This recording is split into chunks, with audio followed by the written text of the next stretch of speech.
وعلیکم السلام ورحمۃ اللہ وبرکاتہ۔ پوچھتے ہیں کہ کیا کوئی شخص کسی کی طرف سے حج یا عمرہ کر سکتا ہے؟ پہلی بات یہ ہے کہ جو آدمی زندہ ہے اگر اس پہ حج فرض ہے تو وہ خود کرے گا،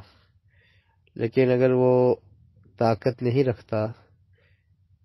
زندگی میں مالی اعتبار سے اور جسمانی اعتبار سے تو پھر اس پر حج فرض ہی نہیں ہے۔ اور اگر کوئی ایسا شخص ہے کہ جو جسمانی اعتبار سے بالکل کمزور ہے، سفر نہیں کر سکتا، سواری پر بیٹھنے کی سکت نہیں رکھتا اور اس طرح سے کمزور ہے، تو وہ خود اس کا صحت یاب ہونا بھی یعنی نظر نہیں آ رہا، تو پھر وہ خود کرنے سے قاصر ہے تو کسی اور کے ذمہ لگا سکتا ہے اور کوئی اور انسان اس کی طرف سے حج یا عمرہ کر سکتا ہے۔ لیکن جو کرنے والا ہے اس نے پہلے سے اپنا عمرہ اور حج کیا ہو، پہلے سے اپنا عمرہ اور حج کر چکا ہو، تو پھر وہ کسی ایسے شخص کی طرف سے جو سفر کی استطاعت نہیں رکھتا